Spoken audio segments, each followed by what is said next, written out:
out. Consistency wins the game. Perfection doesn't. Why? Perfection is subjective. Hi Jasmine, thank you so much for your presentation. Your timing is perfect because I am launching a membership site later this month, and the topic is on credit, how to raise your credit score, how to fix your credit, how to leverage good credit to access credit lines to fund your business. So I'm out of curiosity, since this is my first time actually running a membership site, like what did you do to get your first few subscribers, and did you have a beta test period? Did you give them like a special offer or discount? So love the question, and it's very specific to me making decisions based on just whatever the market was asking for, which goes back to where I ended this. So at the time, gone from service-based photography business, started creating online courses, and I looked at the questions that were constantly rising to the top was, Jasmine, I don't know what to say. Jasmine, I don't have photos. And Jasmine, I don't know if the marketing that I'm doing on social media is right. So my husband and myself, my business partner, we took a step back and we said, what could we do? What are we uniquely qualified to see that these were recurring issues in the market? The market led to the decision so that it would justify and quantify the amount of time and money and effort it would take to invest in it. So what we do as social curators, on the first of every month, our members get 30 lifestyle stock photos, 30 caption templates to teach people how to talk about their business without selling their business, and a marketing action plan where I do group coaching, we do subsects, we do networking. That was a derivative of demand from the market. So what we did was we decided to test this theory to see if it would work. I put it out just to a small group of people who had already invested, because somebody who's invested in your business has a higher likelihood of buying whatever else you sell if you delivered on the good thing. So we started off our beta test with 100 people, and we said, if you pay us $29, this is what you'll get, and then we need to meet once a week for 4 weeks to beta test it.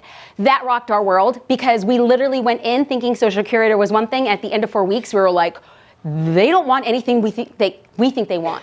Same offering, just positioned entirely differently. So that beta test was so powerful, so that when we launched Social Curator, because I had spent 2 years value, education, value, building the bit list, we launched with 2,444 people out the gate, and have since. Now, at the time we launched at $30. In the past year, we've raised it to $37. So at what point did we realize this was what we were supposed to do? Market demand. We test our theory, adjust the theory, launch based on a litany of goodwill, value, opt-ins, and building the list. So social media is something that I know is important, and I do decent at it, not anywhere near what you're doing, but really decent at it. But I just cannot be like consistent. I can do like good like month of like awesomeness, building awesome stuff. Then we get the ROI that we're looking for, but we have so many departments that my question is like, how much time a day, well, first question, how much time a day should I personally, because I'm the face of my brand, right?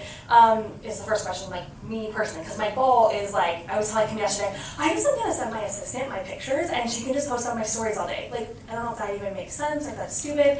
And then second question is, should I just step away from being the face of my company now that I'm like collaborating with other companies, and it's kind of a big growing mess on social media, if that makes sense. Yeah, it makes a lot of sense. So 2 answers to 2 questions. Number one, I've come to believe, and there's people that can disagree, but I keep it really basic because I'm not that smart. I believe there are 3 types of entrepreneurs, 3 types of CEOs. You have a people CEO, somebody who's building up the culture, right? Like they're mission driven. Think of Southwest. Then you have personality driven. Think of Martha Stewart, Rachel Ray. And then you have the product driven. Think of Steve Jobs. Wherever you lie in that, it's not a right or wrong. You should play to your strengths. I am a personality brand. So the last thing I'm going to abdicate to anybody else on my team is what I believe is my strong point. You, if you are uniquely qualified to do that, then I would stay in that lane as long as possible. But then this leads to the answer of number 2, bring on a team that you must train for the vision.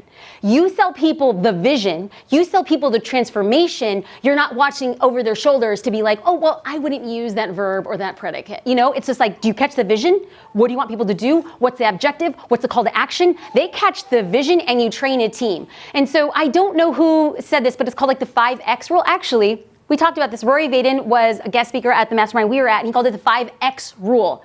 Whatever takes you 1 minute to do will take you 5 minutes to train somebody else. Whatever takes you 1 hour to do will take you 5 hours. So oftentimes we shackle ourselves to, let me just get it done faster because I don't want to spend this time to do this. So instead of just doing it for 5 months, teaching somebody, you want to do it for 5 years on your own because nobody else can do it. I don't got the time. Really? But you can extend it over 5 years. The struggle is real, something I struggle with quite often. I still handle all of my social media. That does not mean I will not bring somebody else in the future, but right now, I'm the person in the DMs. I do not say that this is for everybody. If you say, I need somebody on my team who will show up consistently, I choose consistency over perfection day in, day out. Consistency wins the game. Perfection doesn't. Why? Perfection is subjective. You could sit for 4 hours and write this Gettysburg Address of an Instagram post that only 3% of your audience will see, and only 1% of the audience will resonate. The other 2% will be like, it was too long, I'm not gonna read it. Perfection is subjective. Consistency and giving people the ability to depend on the content you produce that drives value is the thing that wins the game. Somebody had once said that trust is the digital currency on the web. The way you build trust is consistency. The way you build consistency is you have a plan. The way you build a plan is you have a vision.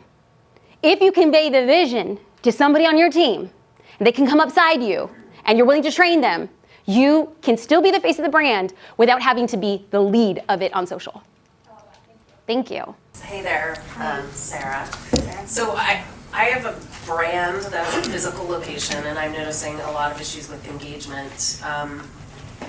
When I do a lot of studying on other social media brands that are really working, what I notice is that brands that have a person associated with them because people resonate with the emotional connection with a human being. But I don't want to just be the face of my brand because it's a brand and it's a business and it's not me. So I struggle with sort of how to do that and how to be providing value, but it's coming from a brand and not from a person, and how to still create that emotional connection. Do you have any thoughts on that? Okay, so I can give you the hood answer, which I will give you, and I can give you the high level, I pretend I went to Harvard, which I didn't, answer. I'm gonna give it to you both ways. If faces are what works on Instagram, watch me show up every day. That's just it. I'm not gonna get caught up in like the sellability of my business is gonna be depreciated because I'm not gonna be the forward thinking. Guess what? If you got bought, there's a good chance you're gonna be on a 24-month retainer anyway. Transition somebody out of it, okay. High level businessy stuff is if you are so against it, then you need to cultivate a team of marketers that look and think and act like speak like your customer. They show up and they talk about your product like, hi, it's Janine, I'm in shipping. Look at this great ribbon that we're sending out for our holiday gifts. Hi, it's Sarah, I'm in accounting. Don't worry, I'm not gonna bore you to death. We're here at this business and look at the fun that we have during our Christmas holiday specials. Like, put people to talk about what they do so you personalize a very business brand. Anything is possible, except if you lead with, I don't think I can, it won't work. Our brains are hardwired by science to only map to the things that we say. So if we say we can't, we say we don't, we say we won't, we won't. If we say it's possible, I just have to figure out how. Options are limitless. Thank you. So my name is Ernest. My question is, my business partner Cookie and I, we're putting an Airbnb online course together. Sweet. And one of the issues that we have is Cookie's has been able to build a following of raving fans of real estate investors that are ready to buy this course. Great. And so we're in the early stages with our modules. So my question is, do we wait until we finish the whole course? No. Okay. No. That's great. No. Okay, so No. that's kind No. of what we wanna Build the plane on the way down. All right. Because what happens is, this is a mistake I made. I wanted to put out something that I was like, this is gonna be so legit. And I got so many questions along the way that I ended up having to do the thing the next time I launched it. What happens is if you go through and you say, this is foundation, let me teach you, the first module will probably have 5 to 6 lessons, right? Okay, do those. This is the stuff that this is the meat and the bread. This is the thing that's not changing. Whatever Airbnb decides to do in 10 years, this foundational stuff stays the same. Get people in, ask their questions, and say, what are your biggest pressure points? Start with the biggest pressure points to the end of the pressure points, break it out in 5 modules, each with like 4 to 5 lessons. You're killing the game. Is this recorded? Yeah. And so we decided to use YouTube as kind of our early stage Perfect. marketing. So we're doing a couple of videos that we're scheduling now. Is that, do you think, what is the best way to kind of push this out other than Facebook ads? Well, you think about your dream customer. Are you going to be going, this goes back to who are we speaking to? Are you speaking to real estate investors who want to have a side hustle on Airbnb? Or are you speaking about to the mom who has like a retirement home by the lake that she's only at 3 months out of the year? The way you speak to that, the way that you present that content. The mom with the lake house, you're going on Facebook all day, every day. The real estate investor, YouTube and Google AdWords. Like the way that you create the content can exist on all platforms, but the way that you speak to the end consumer. I'm telling you, I buy stuff for things I know that I am the last person that I am being marketed to. But I buy it because I'm like, that's who I want to learn from. Put a stake in the ground and say, we serve X, and then you might get the mom with the lake house.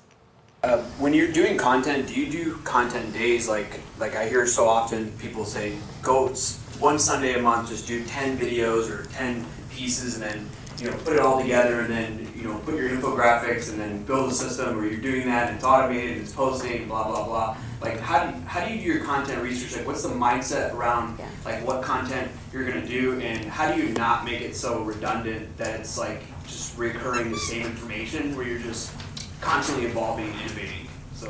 Okay, I feel like there's 3 questions in there. So let me break it out. Do I have a planning system?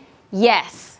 It started off with me batching about 8 videos at a time, except for the fact that when I released them by the 8th video, it didn't feel real. It felt like everything was just so like, I'm in my kitchen, we're gonna talk about Instagram. It's like, that is legitimately 2017.